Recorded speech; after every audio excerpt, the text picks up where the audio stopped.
way. Richinari, Hunters the one on the bottom the way. Bad like Charlie from Chilani. Made them crew and clanny. Ready me, ready when you want me. Anytime, anywhere me day choro papi. And you watch as the chishiri. Goma zaka wandisa kwandiri. Asika na una kwiri. Uya kwandiri, you go dead like Whitney. Wakara una mbiri. So you are dressed like Britney. Uya kuhondo ufe easily, quickly. Bad like Charlie from Chilani. Made them crew and clanny. Ready me, ready when you want me. Anytime, anywhere me day chero papi. Pussy, better call me to army. Make sure I'm more than 30. Warning, now we give you the warning. My youth never suck the punani. And you watch as the chishiri. Goma zaka wandisa kwandiri. Asika na una kwiri. Uya kwandiri, you go dead like Whitney. Wakara una mbiri. So you are dressed like Britney. Uya kuhondo ufe easily, quickly. Vada kundi hona sa nobody. Kundi yitira musarinya wetongi. Jema biri bobi. Madrama ana maisoro. Bilde kuja kwa nemu sombodi. Vane brenze chijoki. Keno kawa chuma kuno tenga mbanje. Hava zoki, timonyere chiboki.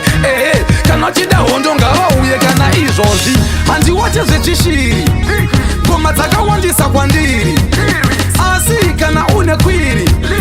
Uya kwandiri, you go dead like Whitney. Wakara una mbiri.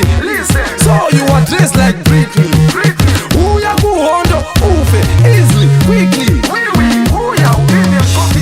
Bad like Charlie from Chilani. Made them crew and clanny. Ready me, ready when you want me. Anytime, anywhere me day chero papi. Pussy, better call me to army. Make sure I'm more than 30. Warning, now we give you the warning. My youth never suck the punani. And you watch as the chishiri. Goma zaka wandisa kwandiri. Asika na una kwiri. Uya kwandiri, you go dead like Whitney. Wakara una mbiri. So you are dressed like Britney.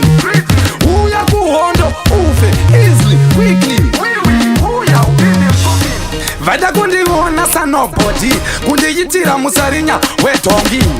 Jema biri bobi. Madrama ana maisoro. Bilde kuja kwa nemu sombodi. Vane brenze chijoki. Keno kawa chuma kuno tenga mbanje. Hava zoki, timonyere chiboki.